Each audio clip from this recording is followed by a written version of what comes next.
Okay, Habari Ghani family, we are recording. I want to thank you guys again for joining us. This is now the 5th day of our 7-day long celebration. I want to shout out to all of the people with the stick-to-itiveness, with the gumption to stay with us, who have been with us every day so far. You know, a 7-day long celebration, it takes uh, what is it? Work ethic. It takes stick to itiveness. You gotta um, playing your schedule. You gotta figure out who's gonna watch the kids. Well, hopefully you have the kids watching along with you in the background. They need this too. You gotta figure out what you're gonna do at work and who's gonna prepare dinner. But remember, guys, Kwanzaa is not just this 7-day period. Kwanzaa is 365. Kwanzaa is all year long. And so once we get into the habit of reinforcing these principles, umoja, ujima, ujamaa, nia, kaumba, imani, once we begin to embrace these principles and find things in our environment that remind us of them every day, Kwanzaa will be a breeze. So I'm going to go ahead and get started. We have an amazing lineup today, some incredible speakers. First and foremost, we're going to honor and acknowledge our ancestors, bring them into the room. And today we have a special treat.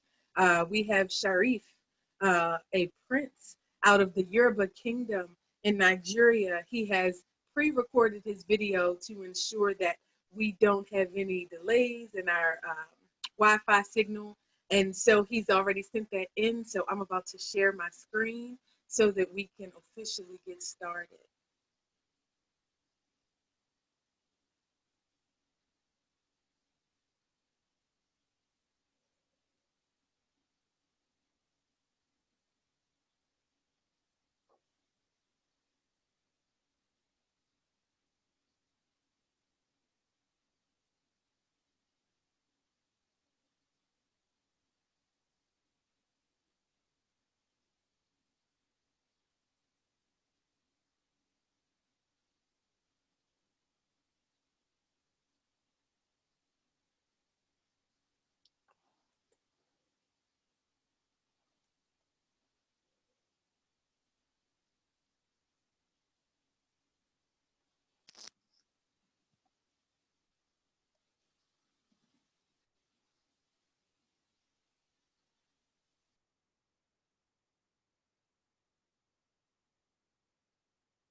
Okay, Ishmael, I'm going to see what we can do about making you host.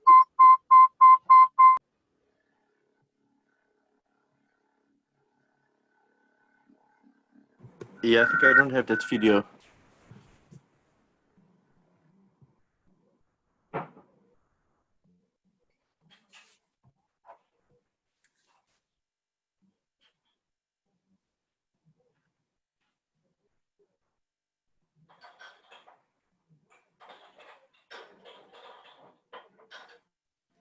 Okay, our libation video, Ishmael, I just sent you in our technical support WhatsApp group.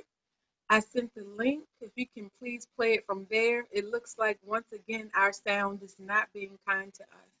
But it's so important that we invite the ancestors to be present. And Prince Ayotunde is truly connected to the source of his. So please go into our technical support group through our WhatsApp and you can play the video. Yes, I'll do. Yes. Thank you.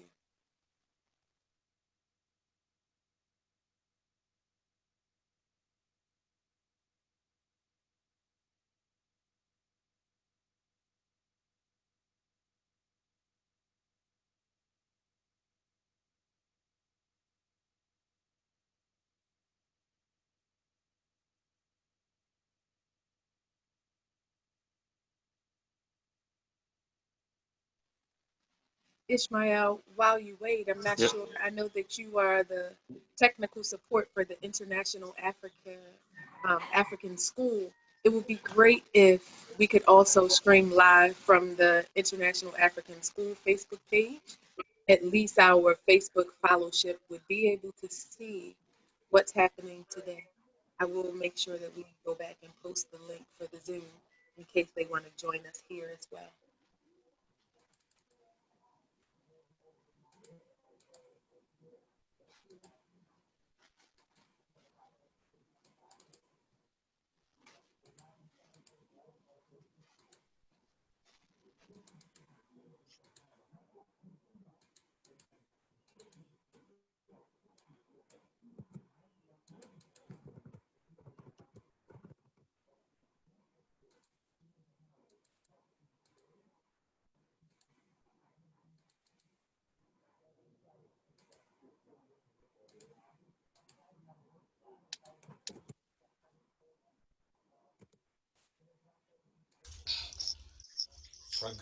Fraternal greetings to brothers and sisters across the world. Wasobia to global Africa. Greetings from Nigeria. Bless Mentor, bless Mentor, bless Mentor. Blessing to be part of the first global Kwanzaa festival. My name is Prince Sheriff Ajibola Adebayo Ishile. I'm a direct descendant of a great king of Oyo Empire in Yoruba land, West Africa. I stand here today to pour libation to the spirit of our ancestors. I stand here today to pour libation for the opening of the first Global Kwanzaa Festival. This is Orogbo in my Yoruba language. It is Bitakula in English. It is called Mijingoro in Hausa language.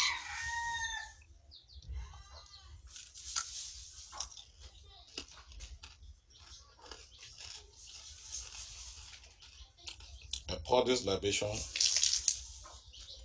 to invoke the spirit of African ancestors to bless all African people across the world. I pour libation to the peace of black people across the world. I pour libation to the success of all black people across the world. I pour libation to the advancement of African cause. I pour libation to the victory of African people over the evil machination of the white supremacists and all African enemies. I stand here today pouring this water as a libation to invoke the spirit of our ancestor because water have no enemy. From the sunrise to the sunset, from the north to the south, water have no enemy. Everybody must embrace water. Everybody must embrace black people across the world. We must continue to proceed, to prosper.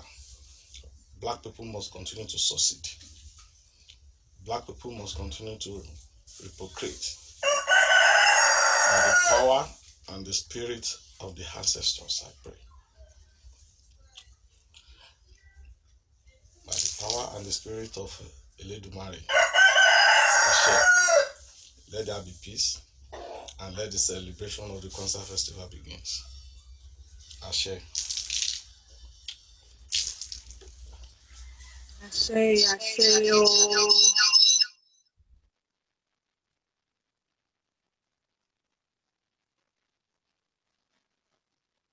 Yes. What an incredible um, libation. The Yoruba people are one of the oldest people in existence, and they've done an incredible job of preserving their culture. I look forward to Prince joining us today, his Wi-Fi signal permitting, um, and letting us know a bit about the purpose of his people and their collective trajectory. Um, so thank you again, Prince Sherry. Um, we look forward to seeing you at some point again. Now we're going to go into admitting Dr. Anxiety. So glad she's able to join us again from Germany. We're going to move on with our program for today. We have an incredible lineup. Um, I know for a fact that I've already seen Miss Angelique out of the Netherlands. We're going to start today with our European delegation, and we also have Mr. Troni Ngati. And because yesterday we started with Dr. Okeke out of Nigeria as well, I think it only in balance that today we start with one of the mamas in the house. And so without further ado, I would like to introduce and spotlight the video of Miss Angelique.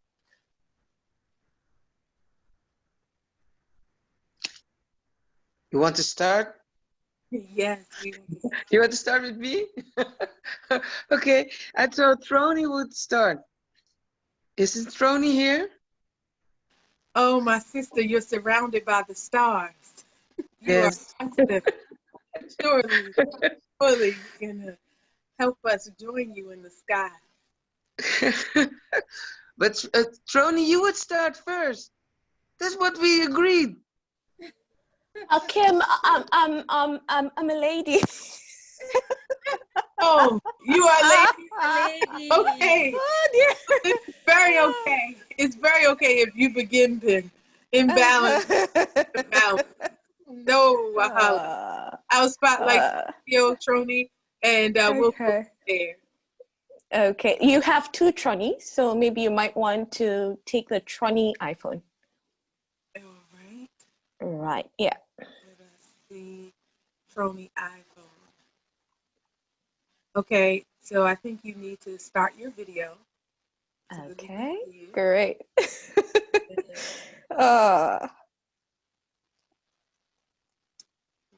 Well, I'm hello.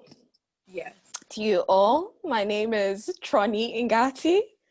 I'm a communications professional and work for various organizations and individuals in Europe and Africa. I am born to a Ugandan mother and a Kenyan father, and a lineage I pay homage to as they were part of history and this very principle that we're discussing today, NIA. I am also part of a board of the International African School and Business Academy in the Netherlands, where it is my joy to uphold the preservation of our culture, our traditions, and our history. At the core of my work is Africa, not just constructing the narrative of what is known about us, but by walking and talking and truly standing by our word. I welcome you into unpacking NIA. Purpose. the fifth principle of Guzu Saba of Kwanzaa. How do we commit to the collective vocation of building, developing, and defending our community, its culture, and history in order to regain our historical initiative and greatness and add beauty to the world? Nia, a Swahili word, which often makes for a great baby girl's name, has many meanings. Nia in Kiswahili also means intention, purpose, thought, a goal, an objective, an idea, to consider, to decide, to have in mind, to reflect, and even resolve. I invite you to reflect with me on Nia. I address you as children of one mother, children of Africa. Habari gani? To which you respond, Nia. The reflection.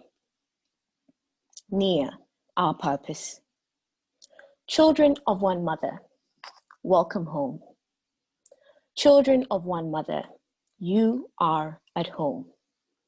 Children of one mother, look out for one another.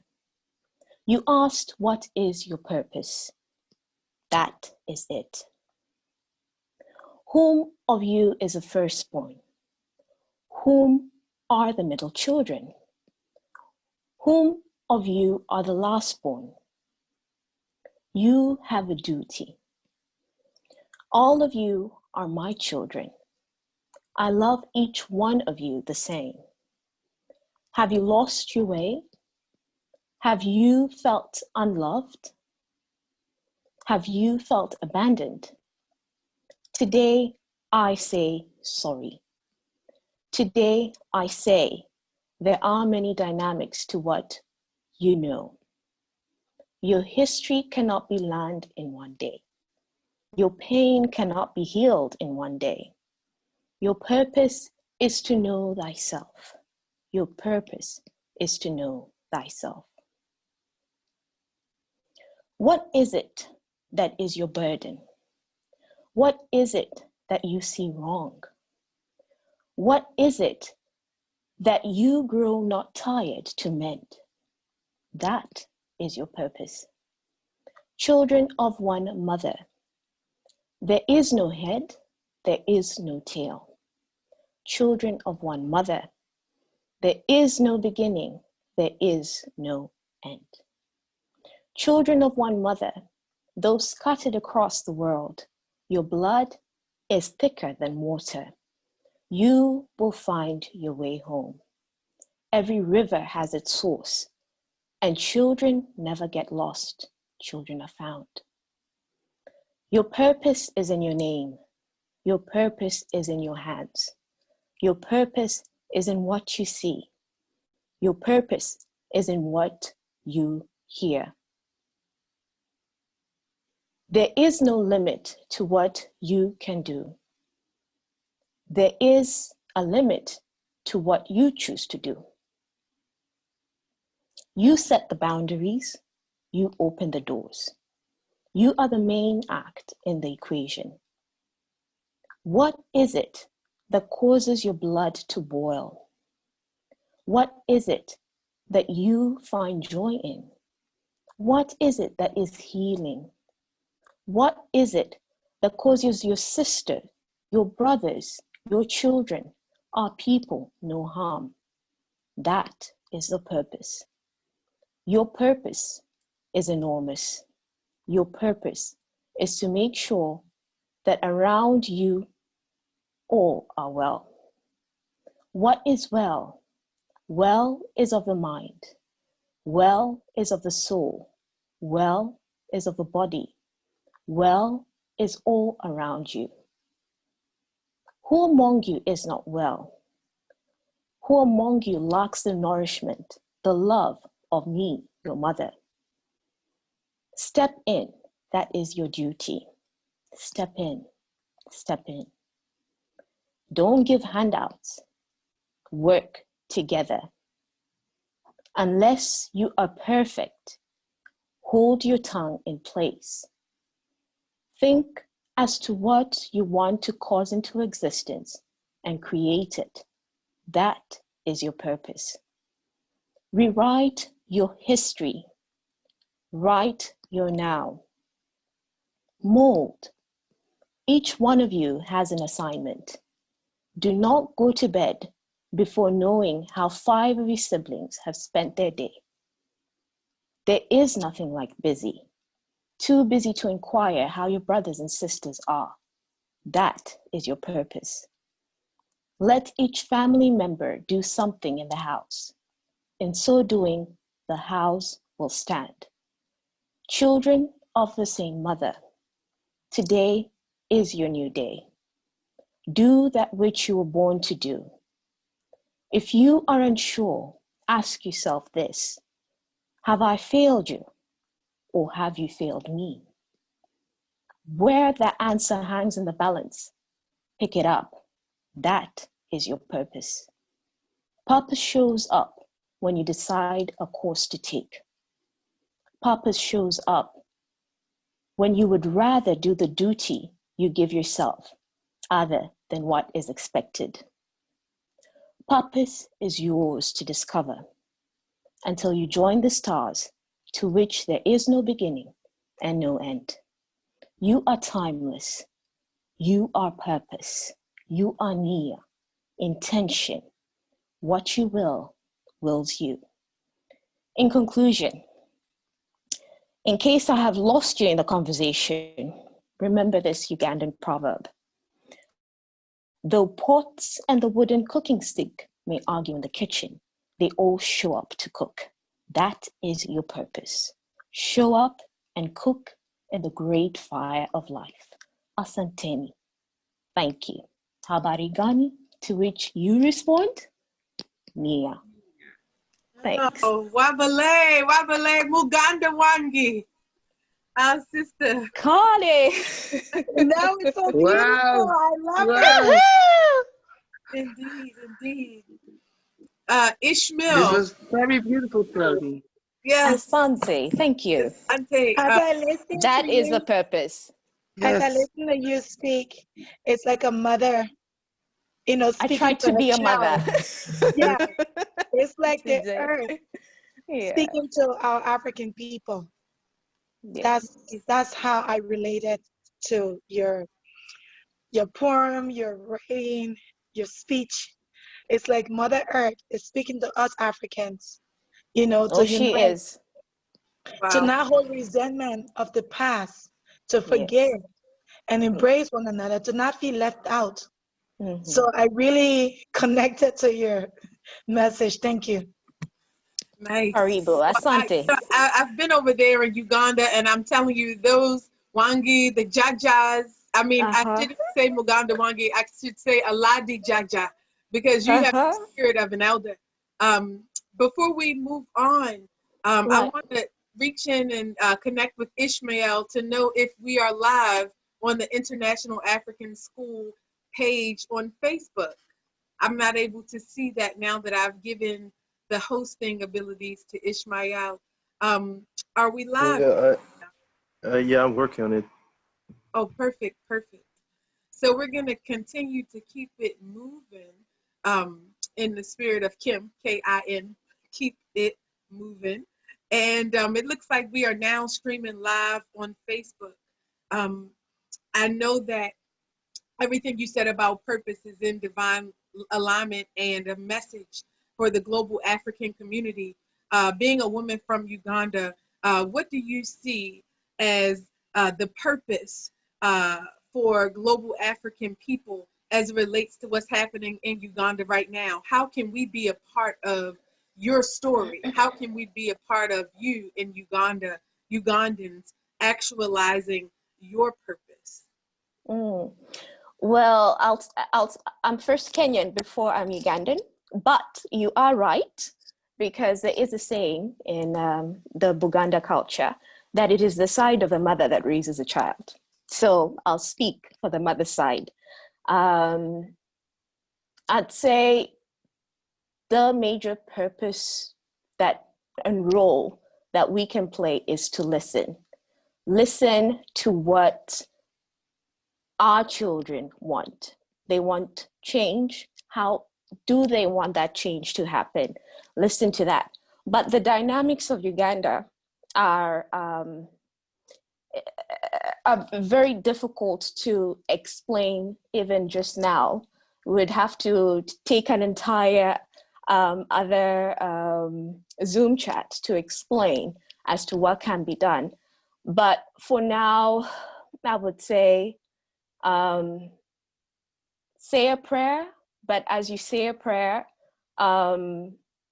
get ready for the next chapter after this elections to help take Uganda to where her people, the youth who make up 70 to 80% of the population, want to go. Bloodshed is not a good thing for any person. And when blood is shed, the ground cries. When the ground cries, it's difficult to get your food. It's difficult to have any meaning, anything going forward. So it is up to us to make sure that we're able to play that, whether you want to call it mediation, but a way in which we can quiet the waters, however we see fit, be it in business, be it in peace building, be it in imparting better skill sets to our young people. But there's not much you can do right now. The elections are coming up. People will have to vote, the course will turn. But once the coin has changed, then I think that is the right time to do what we ought to do. But blood must not be shed. Yes, I am. Ashe, I appreciate that. Ashe. You being Ugandan and Kenyan, understanding two worlds, that's incredible. But I think our purpose, this global Kwanzaa celebration, this global African Kwanzaa celebration, is for us to determine what our purpose is as a people collectively. And I think that can only truly be determined when we can hear each other and know what it is that we're aiming for. And so Uganda, I know that you are the womb of Africa. That's what I learned when I was in Uganda on the Jinja River, the Nile River in Jinja. Absolutely. I learned about Uganda being the womb, the Walusi, and the foothills of creation. And that's a story that has to be protected. And so whether it be Bobby Wine or another artist that decides to step up and engage in community development, we need Uganda as a part of our global African Kwanzaa celebration. So thank you for being here today. I'm going to admit our next person into this group. And at the same time, I'm going to invite Miss Angelique with the stars in her background. Yes, sitting amongst the stars to join us. I'm going to spotlight your video. Are you prepared, Auntie Now, yes, a little bit, We are ready. I want you to breathe, knowing that the ancestors are working through you, and that when you speak on behalf of many, that you're not standing alone, that just as plentiful as the stars in your background, that's how many are with you, supporting you as you speak. Thank you very much. First of all, I want to say I'm getting a little bit emotional here because I feel the power of you all. I feel the love of you all, and I feel the words of Troni just yet was incredible, and the ritual of the prince was amazing because it was recognized because in Suriname, where I come from originally, we have the same ritual in the calabash and giving water to the earth and thanking the ancestors and praying for our community and for all the good we can do and have. And I want to thank you for giving me the opportunity to speak today on the NIA Day. Sorry, I don't know why, but it's just a little bit emotional for me. I think I'm feeling blessed that I'm here with you all. Thank you, thank you, thank you. Sorry. So, first of all, I want to speak to you about my thoughts of the purpose of this generation. I'm more than proud of all the energy and all the life lessons and all the voices that this generation is letting us hear, we old people. For years, for centuries, we were saying we want a place at the table. And in my opinion, we got a seat. We were tolerated at the table after many pleas to be heard. But to be tolerated is to make a presence at the table, but needed to stay quiet. And this generation, may I say, what? Is to make a presence at the table, but needed to stay quiet. And sorry. And this generation, may I say also a bit of my own generation, is demanding a seat, but also a meal. We want to be noticed, be heard, and be taken into the equation. And the next generation is learning us, Troni learned me today, that we also need to look at the quality of the meal we get served. For years, we are taught the Eurocentric way of thinking. We were taught that we needed to be saved, but who is saving who? And how are they saving? I think that our purpose now is to bring the realization that we have the power, the will, and the change to save ourselves. We can stop thinking that anyone is better than us, than ourselves. I believe in the one drop rule, sorry, because that rule holds the very concept of the Ubuntu philosophy. We need each other to lift each other. And in the one drop, we will and can find each other. We are not that different. We have different experience, we have different views, but that one drop holds all the old shared knowledge how to lift each other up and further up in the chain of life. This generation and the generation which comes after the next ones will tell about the old ways, the ways of today, and will find purpose in a new way. They will no longer be silenced. They will no longer be tolerated. The next generation will have a say in the way we live, the way we strive, and the way we lift our people up in the community and the world. The purpose of the next generation is now to be awesome, to be strong, and to get back the power of wow, and create a world where we all have an equal purpose of being awesome, being great between the stars. That's what I wanted to say. Sorry. All beautiful, all so beautiful. We give thanks indeed. That was incredible. That was incredible.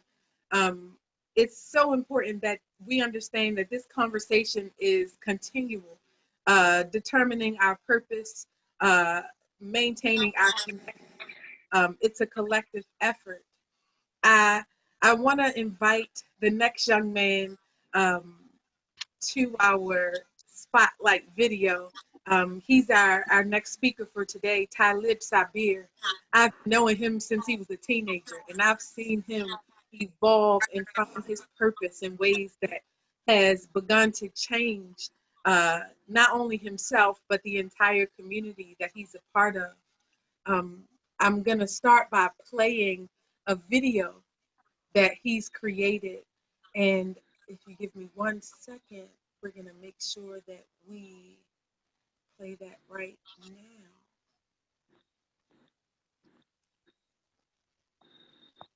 Bear with us, family.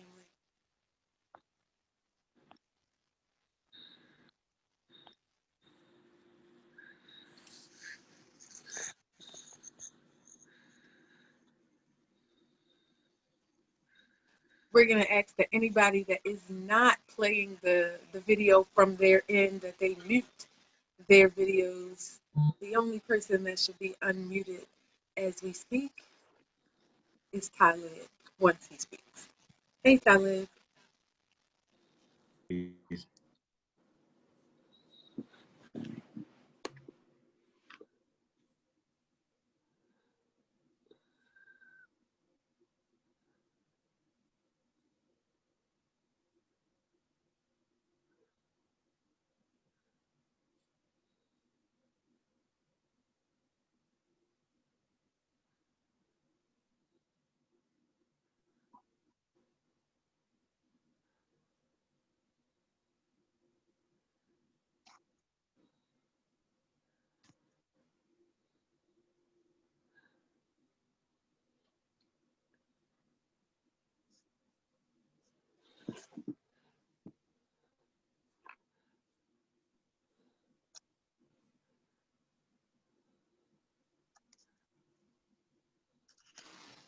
All right, family. It looks like we're waiting for Ishmael to play the YouTube video.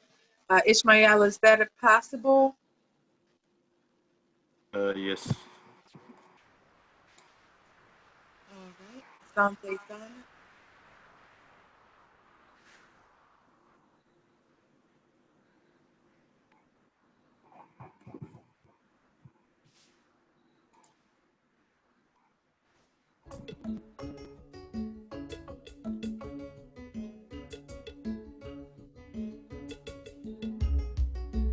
Many people hold negative stereotypes when it comes to Africans and their descendants, such as they are lazy, savages, backward, and primitive.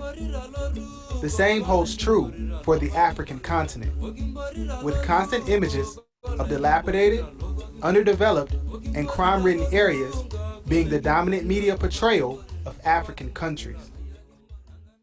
But we're much more than that. This documentary series will debunk the myths and will examine various nations and their Black African populations in order to connect and unite the struggle of continental African people to that of their diasporic families through Pan-Africanism. I'm a Black person. We're from different countries, but what I would like to tell that we all African. The youth of today have to continue to come up with ways and means to achieve our solidarity, not only in the diaspora, but around the world, that will lead to our eventual liberation in a lot of ways. Politics. Corruption actually is a part of colonization. We learned how to plunder and loot from the colonialists. And hip-hop.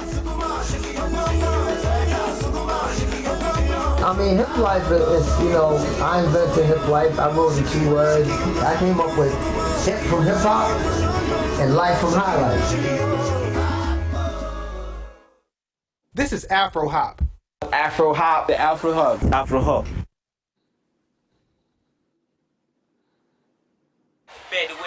Got select them reach to see my dreams some food. Nightmares come true. You don't start married again, man. I say, yeah, I do. If you want, you gotta see it with a clear view. Get sure this shit draw and bless me like I said I'll do. In this vicinity, alone on the throne, just me and my soliloquies. Chill at the realest beat, cruise like Penelope, more like Morgan and Freeman. You fit to see, fans want to find them, labels want to sign them. Atheists amazed like which God design them. No gas, no glory, that's why I'm not fearing. I thought don't worry, Mr. Bobby McFerrin, incidentally. Must have been the sense of me. Had me on smoke clouds, nobody can censor me. Say prayers in the garden, imagine Gethsemane. My energy remedies enemies making the friend of me. Ooh.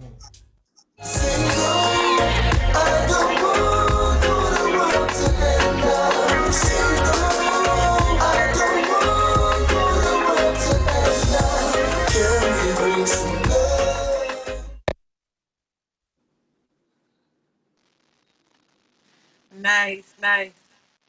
That was a nice intro to the brother. Now I'm going to spotlight his video so that he can do it even better. Talib, my brother from another mother. Habari Ghani, brother. Ghani, Nia. Habari Ghani, family. Nia, brother Nia. I appreciate it, first of all, just like our Yoruba brother did. I give thanks to the ancestors for me being here, for us being here to be able to congregate like this in such a beloved and creative way. You know, had it not been for those that have come before us, we wouldn't be here. So we first got to give thanks to them. And then to everybody behind the scenes of this, including my sister Kim. She has a tendency to exaggerate a bit. It hasn't been teenage years. May have been 19, 20. You were 12. You were totally 12 at Morgan. Go ahead. But in all seriousness, I do give thanks to you, and especially seeing how the Teaching Artists Institute has grown, because I remember when we first started it and how it was just a concept into how it has blossomed to what it is right now, what you have done. I give thanks. So when she asked me to present on Nia, I thought that it was an honor, because for me, Nia and what it means, the purpose has really been defined for me over the past, honestly, 7 years, like crystallized during my journey, just in chanting down or throwing down my colonized mind to going more toward an African-centered mind where I can advance the liberation movement for our people. That has been my purpose. And what I wanted to touch on today was just that journey for me. You know, back in 2013, and as you can see, by trade, I'm an attorney. I got some pictures I'm explaining, but that's behind me too.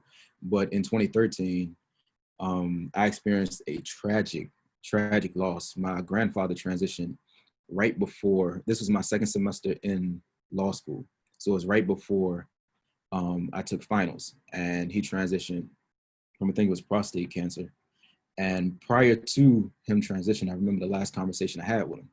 And at this time, I just wanted to be like a civil rights attorney, make some good money, and still essentially hold up the institution as I knew it then, you know, but just make some money on the back, some money while doing it.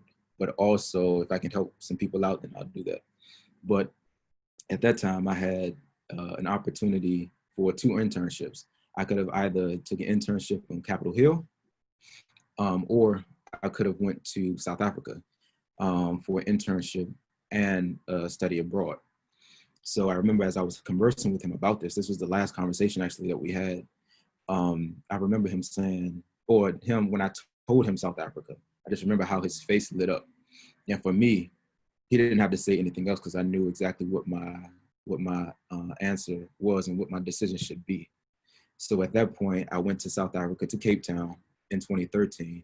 And there, it completely transformed my entire existence, because that was the first time that I was off the continent and off the American continent into African soil.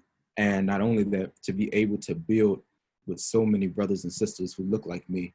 And then the particularized thing about South Africa is how their history has been extremely similar as it relates to occupation, as it has been for us here in the United States, or in the diaspora, I'd say. And as I traversed the country, I was able to build with the brothers and sisters on the ground. And I remember prior to me leaving, my loctician told me to take a video camera. So I took a video camera, and this was through Howard's program. So half of us that were on the trip were law students outside of Howard University, and then the others were Howard University law students.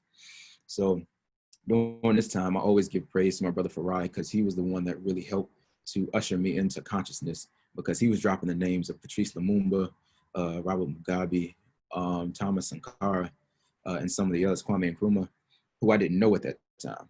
So now I'm starting to learn about what Pan-Africanism is and what it means and how it relates to our struggle here in the United States. So as I was going around town recording and interviewing the family on the ground, I realized that there are more similarities amongst us than there are differences. So when I came back, I literally was like a new man on fire at the law school, because it's like I gained this sense of self and identity, something that I could ascribe to, something that I could relate to. And it solidified, or it started the wheels to turn to solidify exactly what my purpose is as it relates to the general population of African people. So that following year, Ashe. I went to Ghana. And Ghana for me was more so spiritual than anything, because that was the first time that I've been to a place where it was hard to describe the feeling. Like it was as though my ancestors were there, you know, and they were calling me back.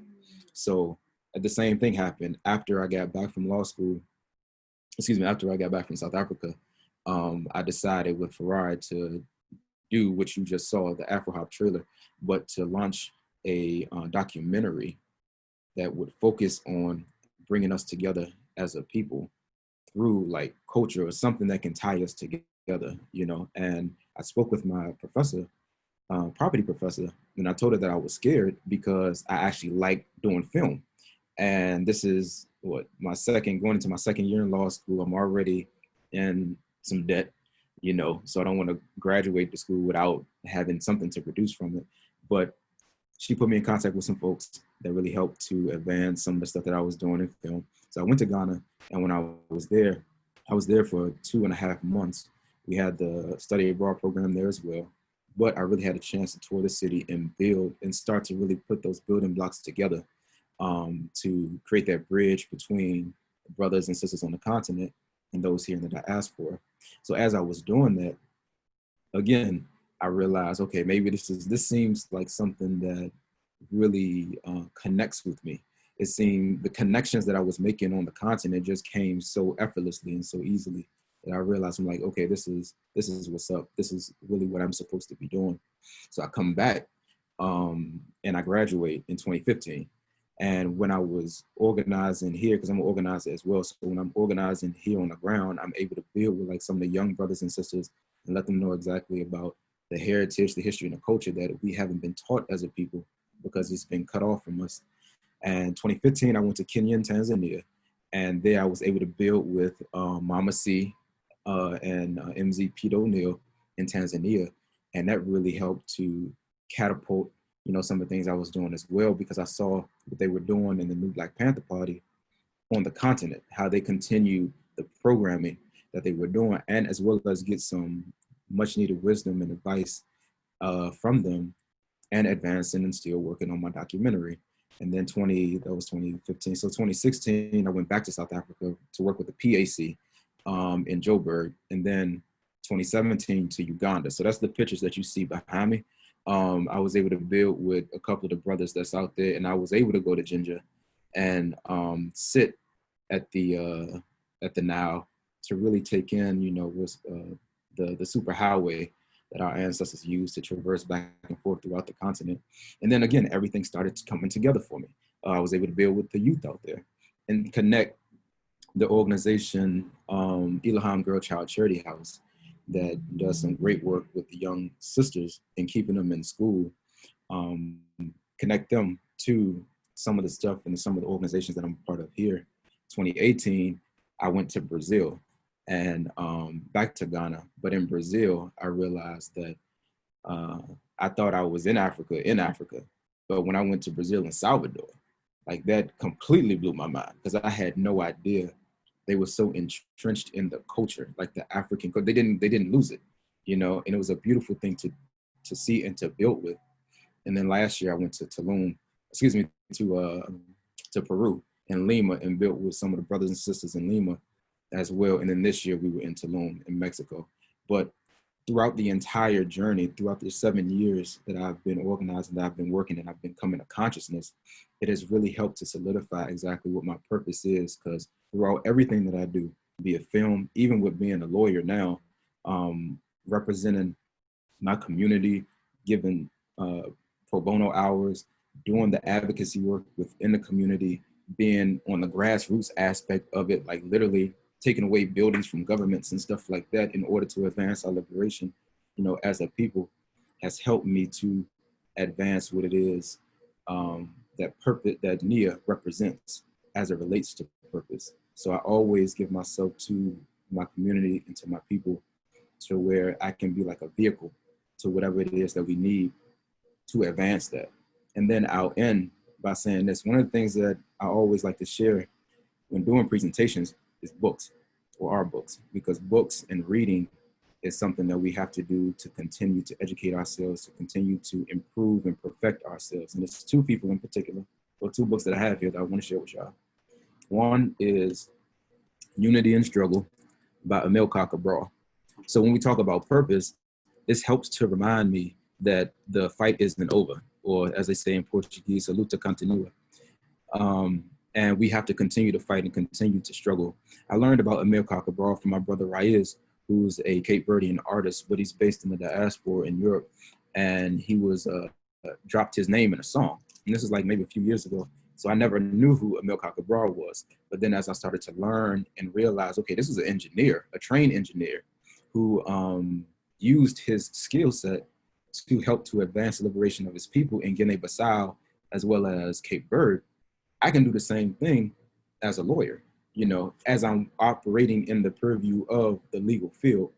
So Emil Cabral is a huge, huge hero for me. As a matter of fact, in my office where I am now, I have a huge flag of him in front of me, as well as Malcolm X. And then this book here, Thomas Sankara, we are heirs of the world's revolution. This is like some of his speeches and everything. But of Burkina Faso, one of the strongest leaders that we've had on the African continent as it relates to independence and self-sufficiency, and just being independent from the system, you know. So with that, I stand on their shoulders. You know, I'm continuing to do the movement and do the work that they've laid down.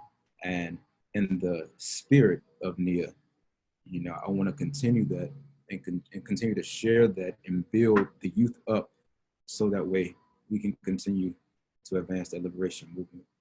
So I give thanks for you all, and I'll yield there. Thank you, Tyler.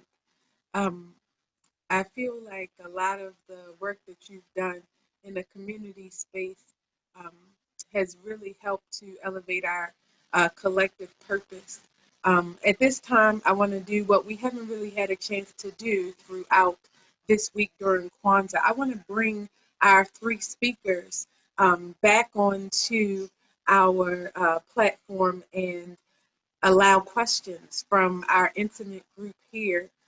Based on what you guys have heard, I mean, this global African Kwanzaa, we've had speakers from as far as Nigeria, Tanzania, and performances as well as the Netherlands and Germany. You're based, Talib, in DC, in the USA's nation capital. So I want you, as well as our sister, I'm going to pull her up, Troni and Angelique. I'm going to make sure that we have a gallery view so that we can all see. I want you all, I'm going to look now in the chat to ask questions.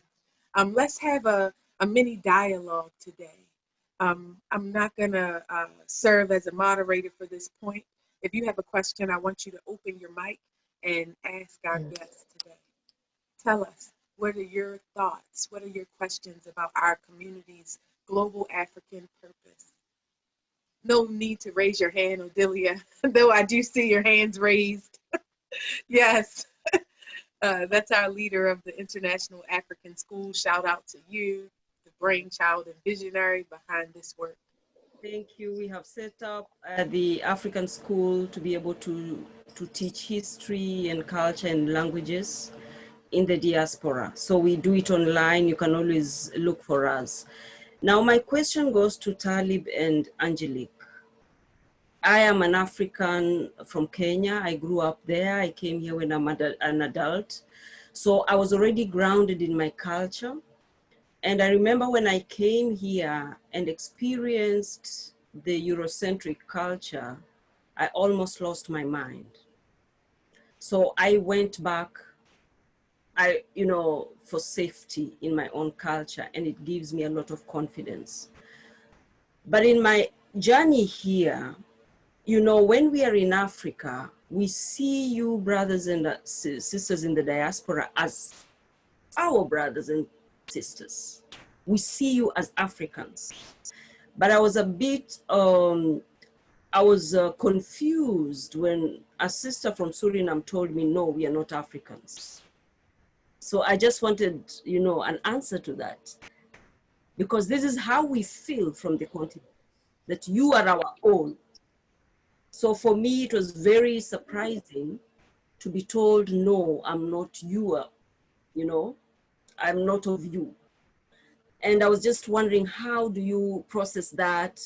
How do you feel when you meet us and we are a bit different, maybe a bit confident in our own culture because we really don't, you know, we are just comfortable in our own thing, the way we do us. May I report response? Yes. Yes. Okay. Well, I'm nearly 50 now, almost, and I have experienced that quite few people in Suriname are dismissing the fact that they are from Africa. We have been taught, we have been told all our lives that we are that we are different, that we are Suriname and not Africans, and to be African was always seen as a bad thing, and it's just the way that the colonists, the Dutch, our suppressors, used to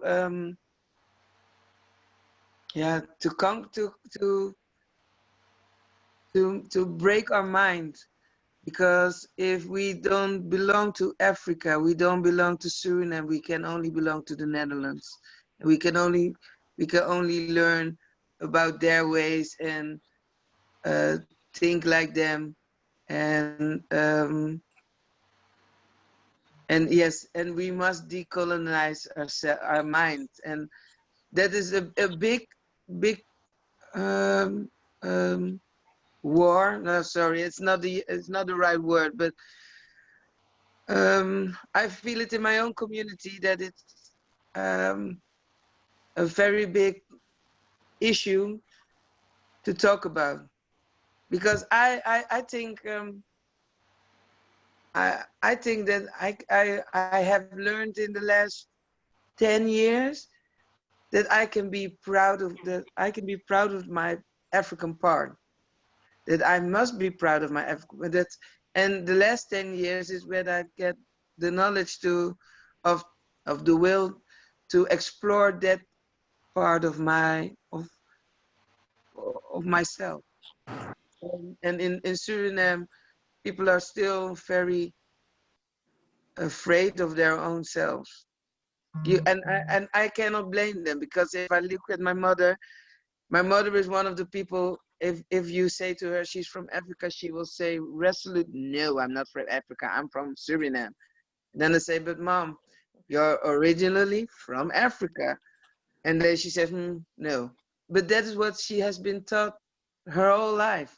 I'm not blaming her. I'm just trying to get her to decolonize her mind too. But it's a hard and long way. That's incredible. Odelia, I hope that she answered your question. It looks like we have two other questions, one hand raised from Troni and another hand raised from Marianne. Oh, that was a while back, I think before we began. So okay. my hand is down. Oh, I have a question. I have an answer. We can barely see your screen. You can't see me? Can you adjust it? Oh, there you are. That lovely gap. We love it. Okay. So for my brothers and sisters who may not understand this, in the words of Black Panther, the colonizer has done his job. So, you know, we have something here that I don't know if you're familiar with it. Have you ever heard of the Willy Lynch letter? Anybody? Yes. Everybody here has heard of it? Odelia, Miriam. Okay, so I want you to look that up. Okay, you can look it up on Google. It's called the Willy Lynch letter. And when you read it, it's not supposed to be an actual letter that somebody actually wrote, even though that some people say that it was. It's not really, but it gives you some background. And especially Sister Angelique from Syriam, this is a letter that you could understand the work that was done on us, even here as in people on the continent, and even the people that were brought here to the Americas and to the Caribbean. So the first thing to be able to be divisive or divisive is to be able to say, you are not African. And it made Africa an ugly thing. So I don't know how old everybody is today, but I'm going on 64. So my thought was, when I grew up in New York, to be Black was an ugly thing. You didn't want to be called African because Africans were the enemy in Tarzan movies. And they didn't wear clothes, and they were ignorant, and they were hungry, and their bellies bulged, and all of the most ignorant things that you could say about a people was entrenched in our minds. The fact that I have only been to Ghana, but there is colorization still. So, you know, they had a commercial on, and I gotta be short, I know. And they had a commercial on the billboards up there. And they have a Nivea product in Ghana where you could get your skin lightened. And the woman who was like represented the beauty of Africa, she was like Miss Ghana or something, was in this commercial, and they had to take it down. Now this was when I was there, and I was like, even in the land, you want to strive to be something that America and the world pushes, even though it's not truly us. So you want to look like Beyonce, but Beyonce is a made up construct. Okay. This light skin, this long hair that's not yours, these eyelashes, everything about it is, I don't like what I look like, and I'm not proud of it, and it's a part of our world. So we got work to do on the continent. We got work to do in the United States. I'm writing a book now called Ugly, and it's all about being dark-skinned in the world, period. Wow. So we need, Crony, you got work to do where you are. Angelique, you have work to do where you are. Odelia, you have work to do where you are. My brother, Talib, you have work just to be able to tell other women that they're beautiful, that don't look like a Beyonce. Because we just need support. Indeed. It's women who, because in my world, and I'll end with this, I'm a social worker, graduate social worker from Morgan State University. Me too. And the children that I engage with, because I run summer camps and all kinds of programs, the dark-skinned girls are crying because they don't understand why they can't be loved. Why don't you love me the way I look? That's a hurtful thing. Thank you, when your brothers look at you and they say to you that they don't want to pick you because you don't look a certain kind of way. Yes, we got work to do, brothers and sisters. We definitely want to work. That's a Nia. Yes. That's a purpose. Yes, indeed. Asante Sana, y'all. Asante Sana. No, thank you. It sounds like a purpose in alignment with the Shiro Sisterhood. We're doing work. Yes, ma'am. Thank you, Sister Kim. Beautiful, and that they know it. I'm looking in the WhatsApp group chat, and our group chat here in Zoom, and I just want to make sure that we get these comments read. But you guys, you don't have to hide in the comment section. You can absolutely say these things out loud. I'll read them on your behalf right now. We have from Dr. Injeri in Germany. She said, "We are all from one mother. We are all as children one mother that must decolonize our minds. Yes, that's absolutely a part of our purpose. Ishmael, our brother from Morocco, said that they created chaos and divided to conquer.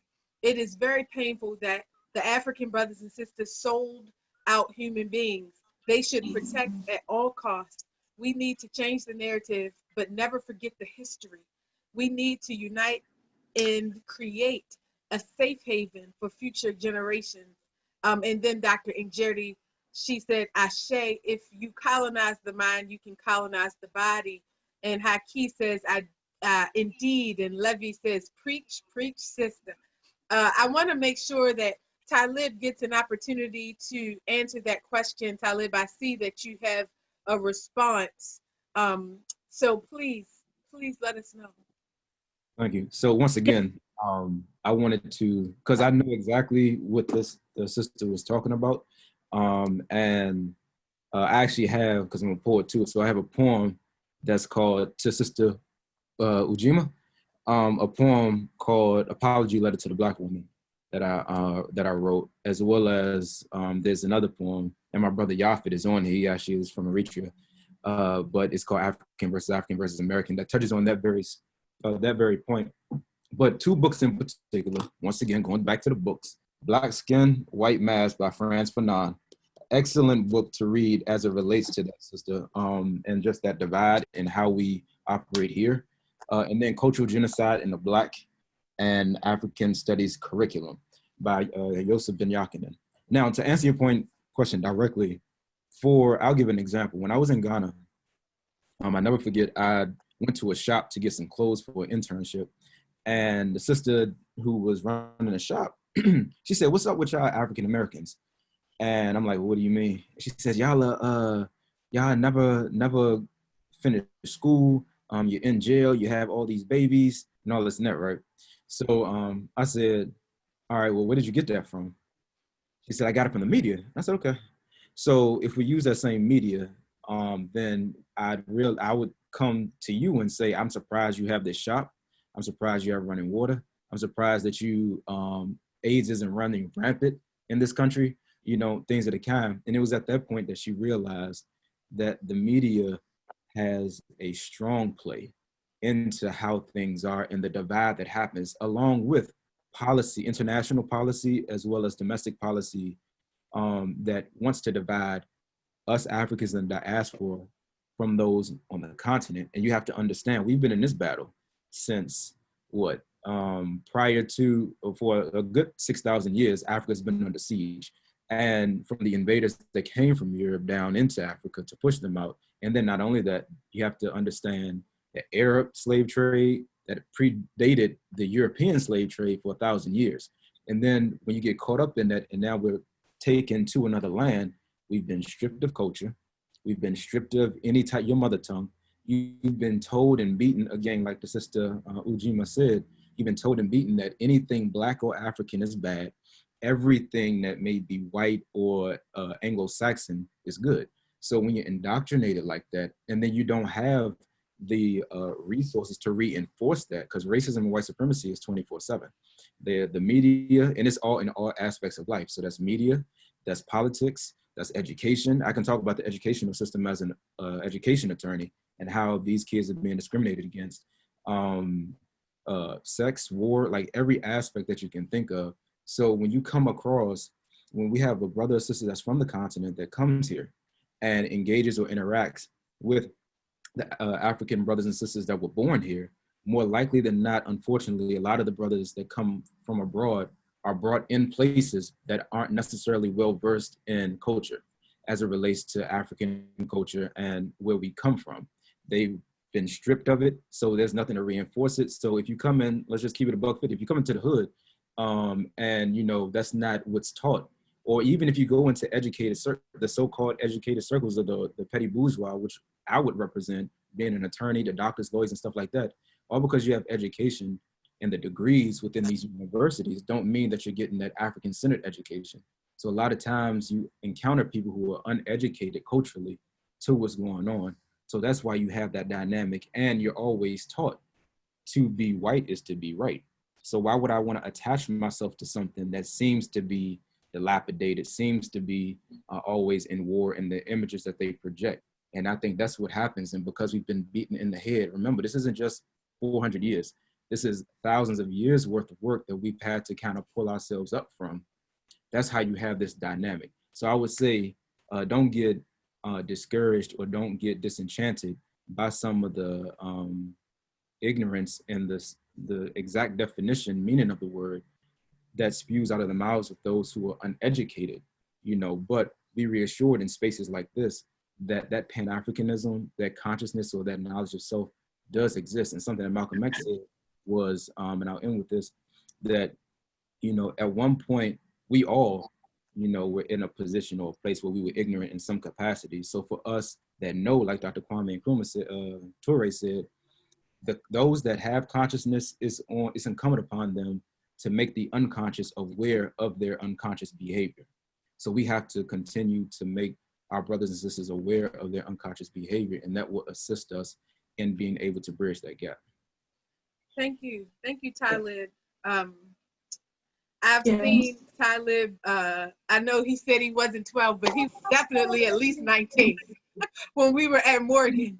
And, you know, just to see the man that he is today, like, this is a purpose-driven life.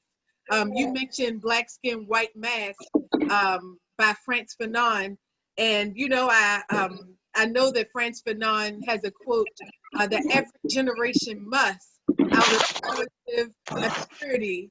And somebody that knows Frantz Fanon like yourself has to help me with the words, because I, you know, didn't go to law school like my brother. But he says that you have to identify your mission, accept it or deny it or betray it. That's what he says. Accept it or betray it. And I believe that that's from his book, The Wretched of the Earth. Don't quote me, I'm just a singer. But what I will say is that we have to decide today our purpose. We have to assess based on the history and look at the trajectory of our future, what our purpose and mission has to be now. Our generation, that's our responsibility. And so each one of us in our various sectors and our various regions around the world have to do that in different ways, but we are on the same trajectory as global African people on this Nia Kwanzaa Day. And it's nice to see us on one accord from Germany, from France, from the Netherlands, from the USA East and West and South, from Canada with my sister Arnell. I mean, we're looking at Morocco. I mean, family, we really are all over the world today. And then our Facebook family at home, I mean, that's the World Wide Web. So we're connecting in ways that we just couldn't, like our ancestors. And so if Marcus Garvey can establish over 100,000 people on the same agenda, what more can we do in 2020 with Facebook and the internet? And I mean, we have an ability to connect like our ancestors did it, and our predecessors laid a foundation, and we need to stand on their shoulders. That is our purpose. Comment section, and I see that Anna Esperanza is saying that, yeah, it's all about identity and self-identity. Absolutely, sis. Absolutely. If you don't know that you're African at this point, if you don't even know that we're on the same team at this point in the game, we don't have time to let you know that. We need to understand that our purpose is to work with the people that know they're African, that want to build institutions that last for us. That's just where we are. Can I say something? We have another question. Can I say something? Wani, Asa, Wani. Can I? Yes, sis. Please ask your question. Can I say something? Yes, indeed. Thank you. Please ask your question. Yes, indeed. We do have a lot of work to do because I'm from Liberia, West Africa, but I'm also ancestors. Can we see you on the camera? Okay. Just one second. Okay, I'll put my camera on. Hi everyone. Greetings, Canada. Okay, so I am from West Africa, Liberia. I was born in Liberia, but I'm also mixed with Ghana and Sierra Leone, and also mixed with Great Britain as well, right? So my ancestral background is deep. But anyways, we recently had a senatorial election in Liberia, right? And Liberia do not have dual citizenship. right? So meaning that if you're Liberian and you left Liberia due to the war and you live in another country like Canada, the US, and Europe, and you attain citizenship there, you're no longer considered citizen in Liberia, which is so wrong. So we've been trying to fight for dual citizenship so they can allow us to be returned as a Liberian as well. And during the senatorial election, they voted, they programmed the people in our country that we are the enemies. Can you imagine? Because we live outside Africa, so we are the enemies. They say we should not get involved in politics, we shouldn't be welcome, because if anything were to happen in Africa, we're gonna run away and come right back to Canada, Europe, and the United States, which is so wrong. So they voted against dual citizenship. So there's no dual citizenship in Liberia, and it makes us feel rejected. But these are the messages those leaders are preaching in our land. We that live outside Africa should not be welcomed back, because we think like the white man and we act like the white man. And if anything happens in Africa, we're going to run back to the white man land. So it's like, how, I don't know, but it really breaks my heart. And I think seeing African women around the world getting involved in politics and spreading the message, as you know, to these kind of situations will be very important for our people back home. Because if we don't spread the message and we don't reach out to people and other Africans and Africans in Africa, we are going to be rejected. And that's exactly what the white man wants. He doesn't want us to return back to our country, to our continent. So this is okay. Thank you for saying that, Arnell. When we look at our purpose, we have to look at it in a theoretical way, but it's also important for us to set those agendas within our organizations. Organize, organize, organize. It's so important that we organize, and that means boots on the ground, that means grassroots movements, that means us connecting in forums like this. So put your contact information inside of the chat, family. Like if you're interested in what she just said, and at least one person here, if they're not there, honey, I'm on your team. You can put my name down on the list, because Liberia was created out of the African American experience. So I want my, I want my dual citizenship too. I'm on your same boat, honey. But it looks like we have another question. Yes, from us, Willy. I'm sorry. Roti. Yeah. Yes, sis, you're next. Please ask your question. Lisbeth is my name, Lisbeth Perotti. I'm from Suriname. I'm now in Suriname, and that is part of the Caribbean. Actually, Suriname is at the north coast. Your family. South, we are family. Yes. No, you're actually my name is Perotti too. Wow! Hi. Perotti, so you're really my family. Okay. Listen, I want to add this information, share it. It's a lot, but maybe I want to share a little bit. We are all brothers and sisters, Africans, but there is a group that is getting huge, a group that is aware of the fact that they are Africans, but their identity is not African, but Hebrew. There has been done a lot of research that the Africans who were enslaved and were brought to the Caribbean and South America, where it was an African group, but they had another identity. They had the Hebrew identity. Those Black people were sent to the world to become enslaved. So there are two groups. It's true. Sometimes when we say we feel difference, and even Black people have their fights against each other, and we don't like this and we don't like that. We are different, that's true. But in that kind of difference, we are searching for brother and sisterhood.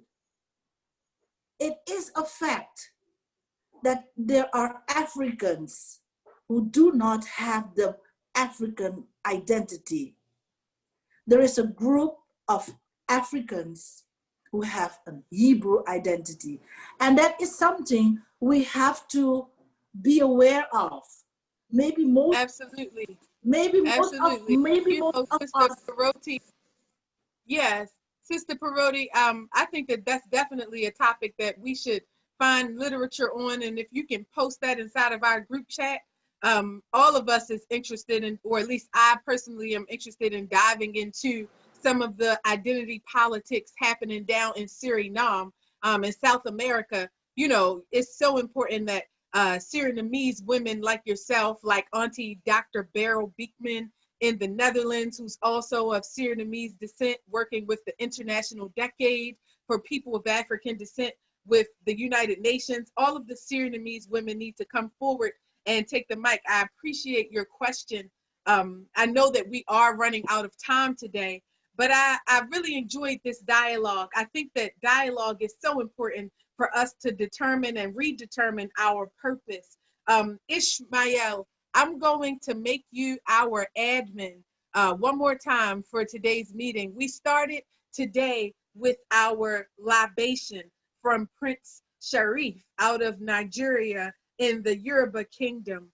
And I would like to also end today with libation, because tomorrow is another day, family. Kwanzaa is 7 days long. This celebration is getting us ready like a boot camp for this 365 Kwanzaa, these principles that we have to reinforce every day all year long. So yes, I will see you tomorrow, same day. I mean, not same day. Hopefully it'll be a new day. Same time, same place, same Zoom link, and definitely the next principle of Kuumba, creativity, my personal favorite, being able to create and innovate what we need to liberate our people.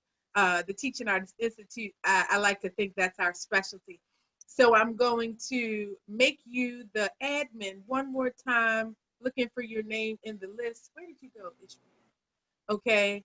Yes, I'm a rocking brother. I just spotlight your video. How are you? Just looking at your wonderful face. And now I'm going to make you the host so that you can have our last video of the day shown, our libation from Prince Sharif.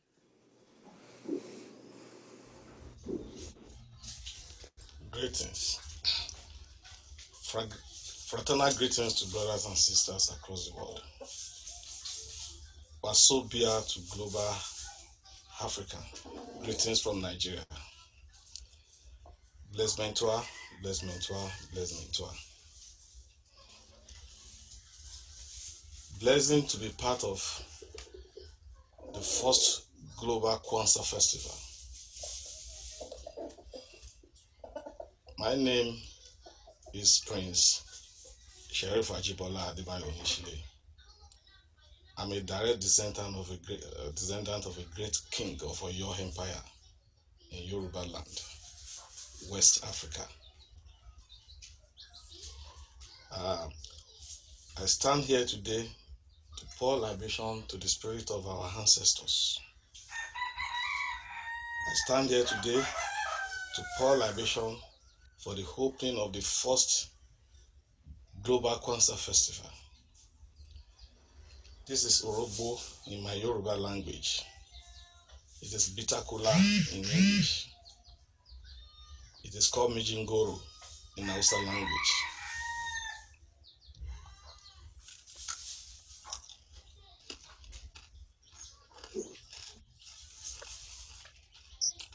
I pour this libation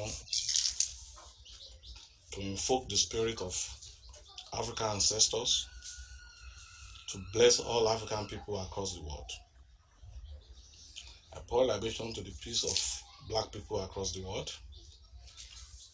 I pour libation to the success of all Black people across the world. I pour libation to the advancement of African cause. I pour libation to the victory of African people over the evil machination of the white supremacists and all African enemies. I stand here today pouring this water as a libation to invoke the spirit of our ancestors, because water have no enemy. From the sunrise to the sunset, from the north to the south, water have no enemy. Everybody must embrace water. Everybody must embrace black people across the world. We must continue to proceed, to prosper. Black people must continue to succeed. Black people must continue to reprocreate by the power and the spirit of the ancestors, I pray. By the power and the spirit of Eledumare, Ashe, let there be peace and let the celebration of the Kwanzaa festival begins. Ashe.